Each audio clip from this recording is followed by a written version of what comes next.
Hey, good morning, everybody. It's 8 o'clock, and I think we'll get started as people continue to join. I want to welcome you to this joint presentation of the Washington County Chamber of Commerce and the Southwestern Pennsylvania Human Resources Organization, or SPIRO, as we lovingly call it around here.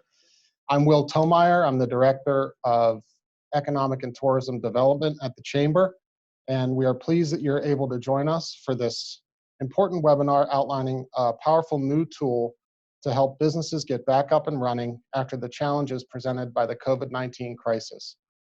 Those challenges have been widely covered, and I don't think I need to go into great detail here today, as I'm sure many of you have been living through them on a daily basis. However, things like how to adjust to the new normal of working from home, or how to reopen your business after the stay-at-home orders are lifted are questions that people have on their minds. So as the governor and state health officials begin to restart our economy, we need to be prepared to get back to work as efficiently and effectively as possible. That's why the Chamber and SPIRO have partnered with Aspirant, a Pittsburgh-based management consulting and technology company, to help our member companies better understand opportunities and challenges related to their employees' adjustments to the virtual workspace, and related to understanding how companies are navigating the challenge of getting back to work in the office environment. Aspirant has developed a virtual working assessment that they have run at many companies locally in our region and around the globe. We thought that this assessment tool would be of great value to Chamber members as you navigate this new normal, and it is available to our members as a complimentary value-added benefit to your membership. I also want to note that we've reserved the last 10 to 15 minutes of this presentation for Q&A. So as we go through the PowerPoint and the demo, if you have any questions, please enter them in the chat function in this Zoom meeting. And without further ado, let's learn about this tool and the Aspirant team. I'd first like to introduce Mike McLean. Mike is Aspirant's president. Dr. Judy Johnson. Judy has a doctorate in behavioral analysis, which is very relevant in these times, of course. And she leads Aspirant's organizational effectiveness practice. And finally, last but not least, Lindsay Whiteside, an experienced HR practitioner and leader of Aspirant's HR Imagined offering. So welcome, you three. Thanks for joining us this morning. Good morning, Will. Let's just dive right into it. Mike, can you tell me a little bit about Aspirant and why did you decide to offer this assessment? Thanks very much, Will, and thanks for letting us join you guys today. We're really happy to do that. Aspirant is a management consulting and technology firm, as you said. We're on the North Shore of Pittsburgh, and in normal times we have global clients, and we have many local clients as well, in a wide variety of industries. We were out in the marketplace talking to our clients, talking to others. We saw the challenges that companies were experiencing firsthand, whether it was people issues, technology issues, and we wanted to find a way to help in this unusual situation. Second thing is, we already had a platform. We call it Digital Discovery. Digital Discovery is an AI-based tool that can do open text analysis. You can enter open-ended information, and the tool can categorize it and help provide you with insights. So since we already had this capability, we thought we could put on this assessment on top of it and quickly get results back for companies that would really help them. Excellent. Thanks, Mike. Judy, I could imagine that a lot of companies are finding this assessment valuable. What types of companies have done the assessment, and what are some of the themes that you guys have seen so far? Yes, hi. Thanks, Will. We've had really good responses from a number of companies across pretty much every industry, from biomedical, pharmaceutical, healthcare, to legal, technology, investment and consulting firms, to nonprofit organizations.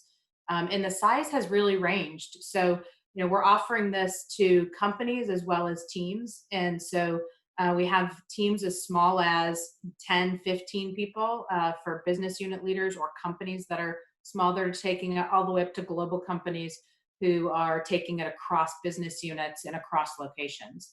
A few of the common themes that are coming out that we find are resonating or bubbling up from the assessment on a consistent basis. The first is not surprisingly technology, and both in some of the challenges that people are having, but also one of the things that we're seeing is some really good insight into what components of technology are working for people as they navigate from home, and that seems to be helping planning that companies are doing going forward. Also, the work environment. So we're getting good insight into how home work environments are being set up and what's working and not working there, as well as social interaction. So we're seeing different personas kind of develop as feedback is coming from employees on social interaction. Some are feeling as if that they're distant and they're not getting the social interaction. While some folks are actually saying, I have fewer distractions, and I'm actually, I don't enjoy the situation, of course, but I do enjoy being able to be home and have that concerted, focused time to work from home. And then finally, one thing that's emerging is, folks have been very worried about the people who were thrust back to work from home. Right? We had to do this very quickly. We're also seeing the folks who have been working from home for months or years. They're also struggling because that work from home environment is different than what it was 3 months ago. The kids are home. The entire company is working from home. So that's creating some dynamics for them as well. Excellent. Thanks, Judy. That's all very interesting information. So maybe you guys could give us a demo of what the results look like? Absolutely. So, well, we start off with an assessment. So we have it includes 8 multiple choice questions or responses to statements. It also includes 2 open-ended questions. The idea is we can get this assessment to people that can do it very quickly. So if people are very busy in this environment, we literally tell them it'll take 3 minutes, you go through it, and the information we get back from it is very impressive. Once a company would say, let's go, we want to do this assessment with our people, there's only a few questions to answer, we'll get the assessment live for you. You could literally ask your team members within the next 2 days to complete the assessment. A day or 2 later, we're reviewing results with you and then giving you access to a portal where you can deep dive the information yourself. And frankly, that's where you really get the learnings.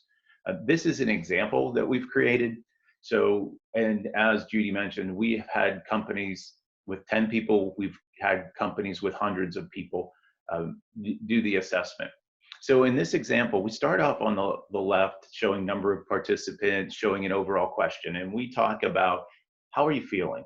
And we take that, the answers are ranging from I'm seizing the day, which we purposefully made that an extreme answer. So we're looking at people who really believe that they're taking advantage of this opportunity and trying to make a difference, to the other end where people are just trying to get through the day. And when we talk to clients, no matter big or small, we're seeing people on both ends of that spectrum. And then the other questions that we're asking, they're more statements. They're statements that people would respond to on a strongly disagree to strongly agree scale, with 5 points or 5 for strongly agree. So are we connecting with my stakeholders outside of the company?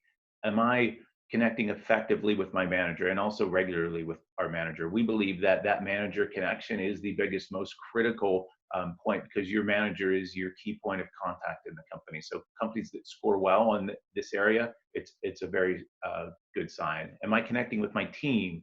Am I able to keep up with my required roles and responsibilities? The last one is technology. As you guys could imagine, there's quite a range in companies, some that are completely prepared for this situation, some where not at all, and somewhere it doesn't apply. People, there are industries where people actually need to be at a facility to do the work.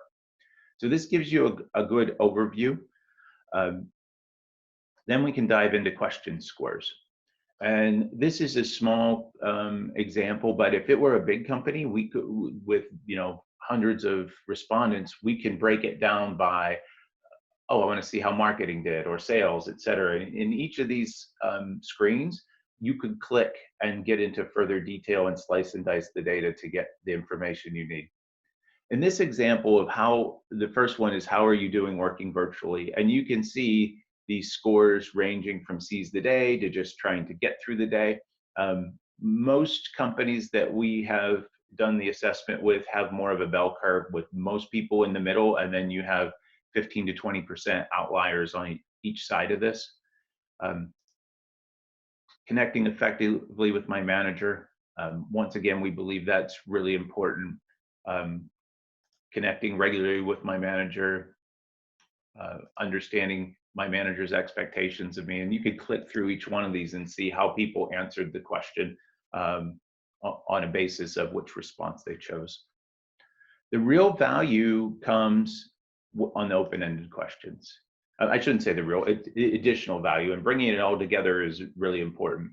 So in this example, the bubbles represent how many people responded in this category. And this is where our AI comes in. We take the information that comes back from individuals and the AI groups it into categories.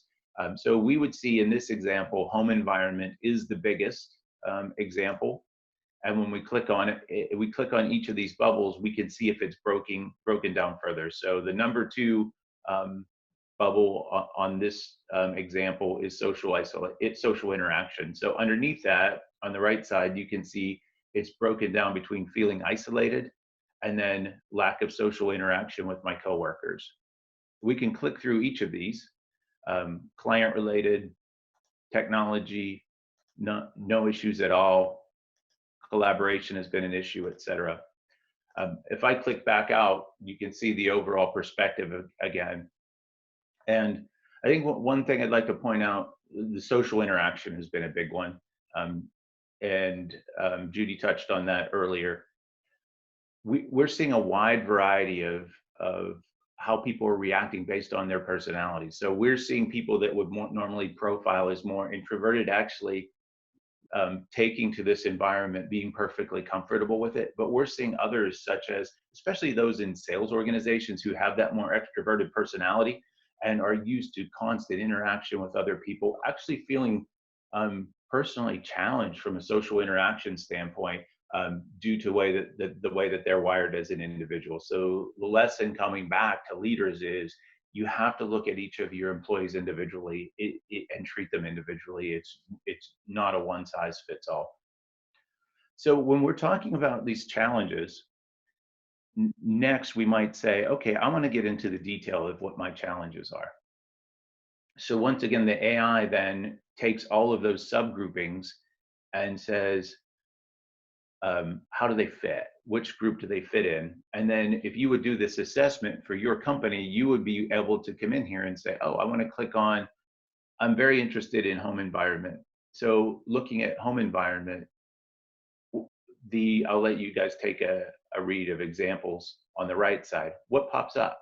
So the first one saying being at home presents distractions, finding places for everyone to work in the family, environments with kids at home, it becomes a challenge.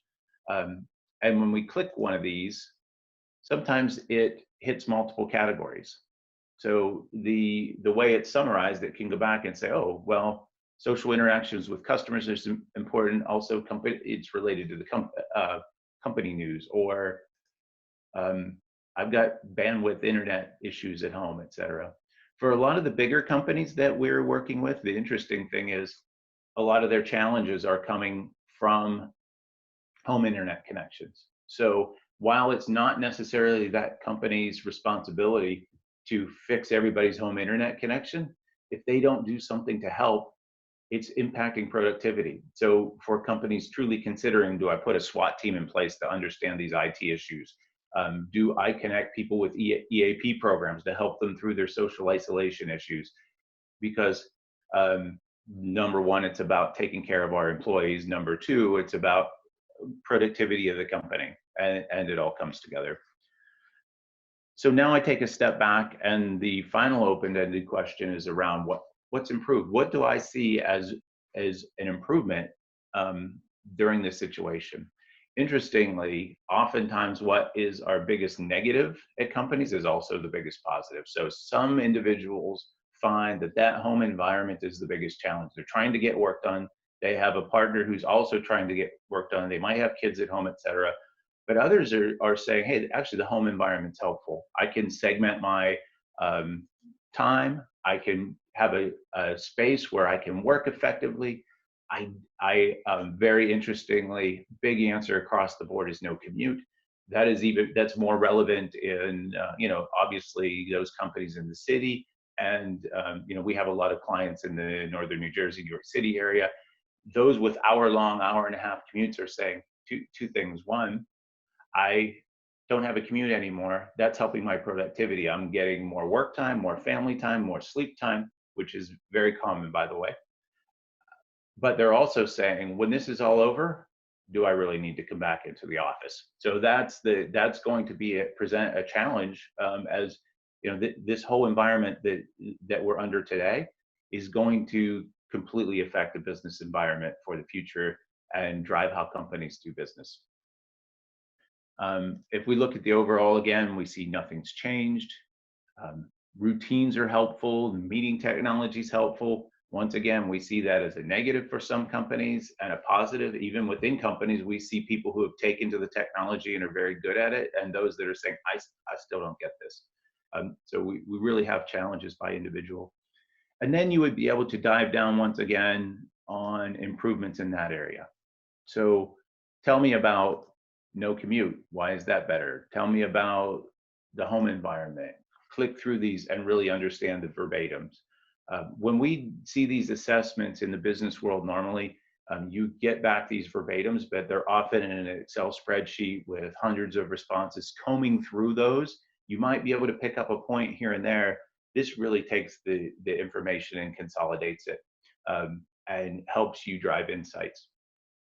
And if your company is of the size that you would want to break that down by groups, once again, we would have a button on each of the screens that says, okay, here's how IT is doing, here's how marketing is doing, et cetera, which can really drive that deeper insight, which is what the tool is all about.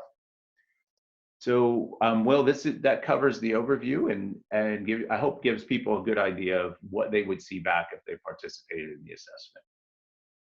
Yeah, thanks, Mike. You kind of touched on it at the end there, but I really like those infographics as a way to sort of pop out information that's important and give you an opportunity to really see what the biggest issues that your teams are facing. All right. I know we mentioned earlier that we're offering this assessment at no cost to chamber members, and we have arranged for an additional benefit for chamber members as well related to the overall view.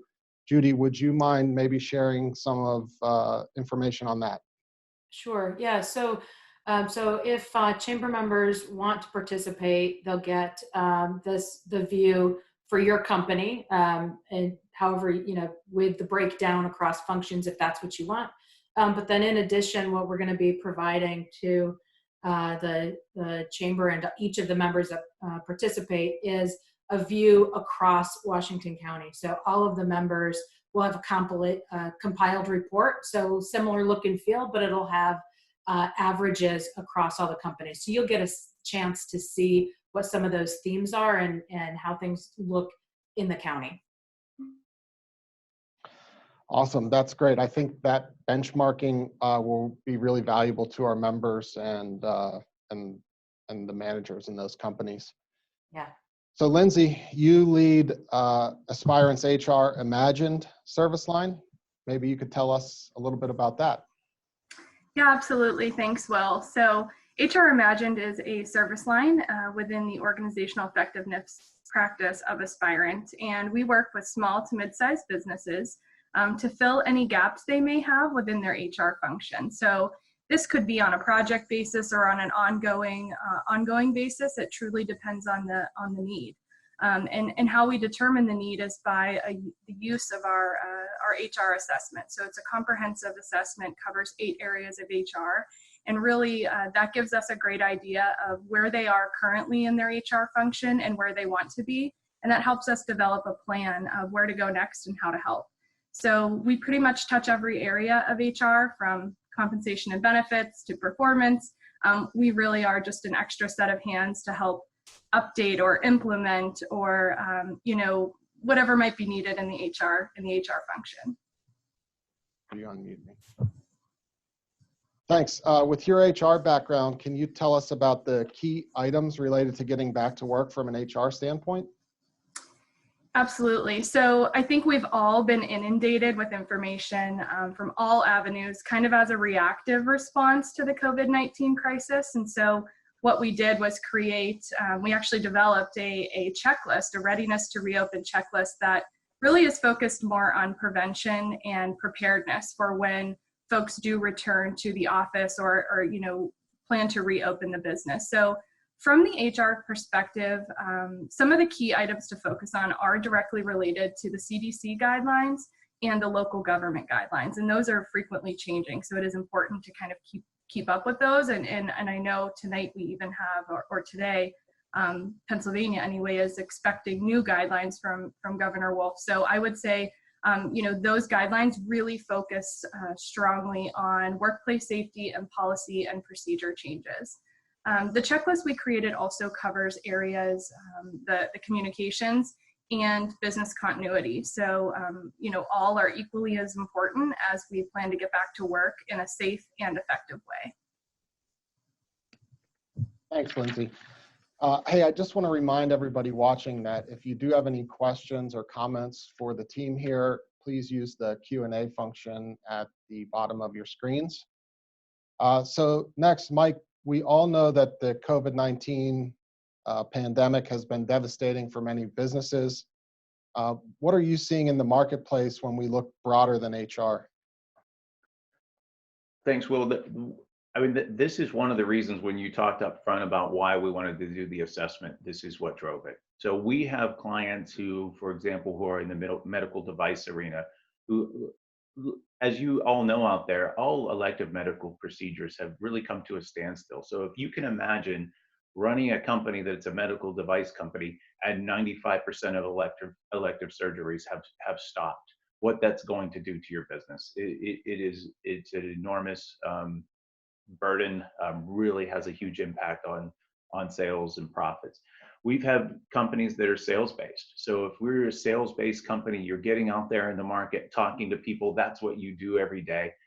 All of a sudden, those people aren't there and you can't talk to those folks anymore. And once again, what's going to happen to your revenue and profits as a result of that? Sales organizations have had to find new ways to work. So if I can no longer meet people, work with people, how do I connect with them virtually? That's been a huge deal. On the other side of it, we've had clients who've had tremendous sales increases because the products that they produce are critical in this time, whether it's a food manufacturer, drug manufacturer, et cetera. They might have certain products that are off the charts and the amount of demand for them. So while that might seem like a good problem to have, which it certainly is, how do they increase production schedules during this unique time? What about trying to get people to come in to work who are fearful of the COVID-19 situation? So we've really seen it across the board, Will. Thanks, Mike. So with that said, how can companies prepare for the future with such an uncertain business environment at the moment and not knowing what the future might bring? So we normally look at a strategic plan through in a very methodical way. So first starting with their vision and mission, what their goals are, each of those goals broken down into objectives with KPIs, et cetera, to help them execute. So whether it's completely informal at some companies or very formalized at others, companies have a way they're going about trying to get to the results. When we have a situation such as COVID-19 coming into play, all of a sudden, things can change dramatically. So instead of being in a situation where I know what's going on, I'm following through my strategy, we have a situation where an event changes that. And what the approach to take, and we're seeing a lot of companies take, is a scenario planning approach. So looking at, let's use COVID-19 as an example. Will things get back to normal next month? Will it be 2 months from now? Will it be 5 months from now? And under each of those situations, what would I do? If I know that I need to get back to market next month, I need to be very conservative about any and careful about any layoffs, et cetera. I need my people, my teams back in the office, ready to go, or I'm going to lose to the competition. What if I think businesses aren't going to come back around, business is not going to come back around until later in the year? Well, financially, I may need to do some things to protect my organization better, and be more aggressive with my financial approach. The interesting thing, when you go through scenarios that might happen and rate percentage likelihoods of those scenarios, and then document, okay, what will we do in that scenario? Sometimes there's commonalities, there's common themes that apply across all scenarios. And when there are, that's an obvious thing to do. And then taking strategies from the scenarios that you feel are most likely to happen, you combine that and then create a strategy to move forward. So we have a workshop on that. We've offered to help companies with it. And I think that's a way of looking at it that can, really help drive things forward. That type of workshop is something we'd also be open to offering up to some of the chamber members as well. Great, that would be a wonderful value for our members. Thanks, Mike. So we got a couple questions here, and I think I will start. This one's maybe for Lindsay and Judy. What if an employee approaches you about continuing to work at home, even if the company had planned to maybe bring them back to the office once that they get the okay from the public health authorities? Yeah, I'll just give a little bit of a start to that, and then Lindsay, maybe you can speak to it more from an HR perspective.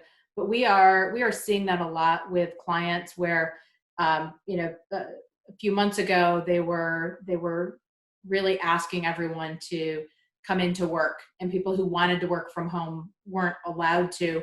Well, now that they are able to work from home, they're seeing a lot of people asking that exact question. Can I stay at home? I'm perfectly happy. I get to flex my hours. I don't have my commute, etc.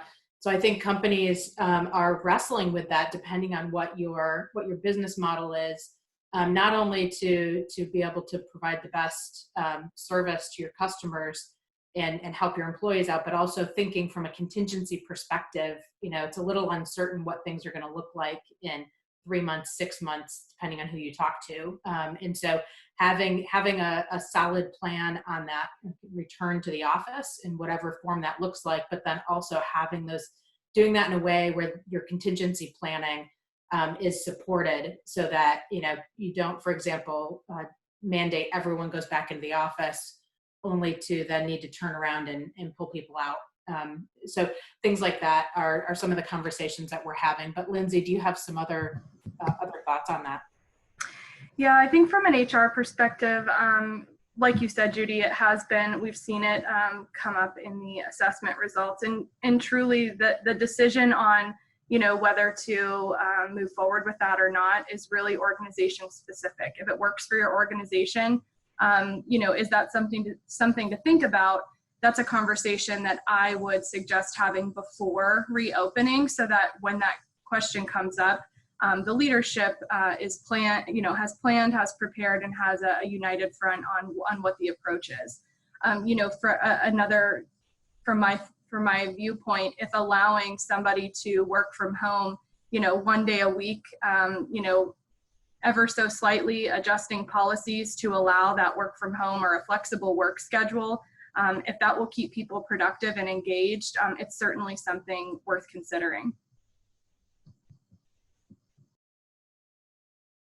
Thank you both for those insights. That's very helpful. Another question we got is, are you seeing a difference in the COVID response and planning and virtual work practices between urban, like Pittsburgh, Allegheny County, and rural, maybe more Washington, Beaver, Greene, Butler, et cetera. Are you seeing a difference across companies based in those areas on how they're doing their planning and reopening response? Judy, do you want to do that one? Sure. Yeah, I would say we're not seeing it based on location. We are seeing it based on size of company. So in the sense of, the smaller companies have more flexibility to, as Lindsay said, set some plans in place that are slow, try things out. So they seem to be a little bit more agile in their ability to test out different scenarios and lay out plans that bring people back slowly. Larger companies are needing to think more longer term at the front end and make policies that are broader, that support the broader organization, cross locations, cross counties and states in a lot of cases. I would also say too, and Judy and Mike, your opinion here would be helpful. I think it depends on sometimes the industry as well. Some industries are just, it's easier for some to work from home and to transition into this remote working environment, whereas other industries or other types of organizations where they have to have boots on the ground, people there, whether it might be direct service or, manufacturing essential item. Of course, the industry would play a part in their response and planning as well, I think. That's a good point. Yeah. Thank you. Another question is, what if my employees are concerned about any potential reprisals or negative impacts based on how they might answer these questions on the assessment tool? Is that something they need to be concerned about?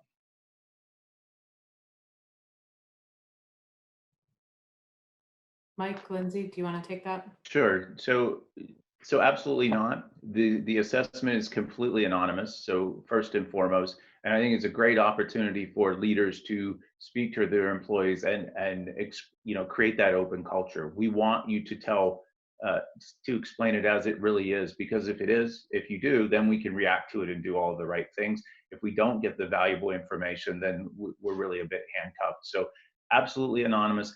We as Aspirant do not even know who has filled out the assessment.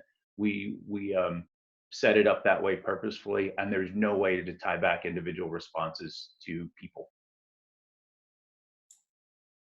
Okay, good. I think that's probably helpful for people who may be considering doing this, that their employees are protected. Yeah.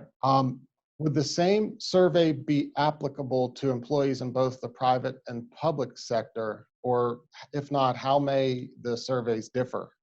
Yeah, so I think this survey as is applicable to both. We've used it for both. We have many nonprofit organizations that we work with, and we've done it for those organizations. It works the same.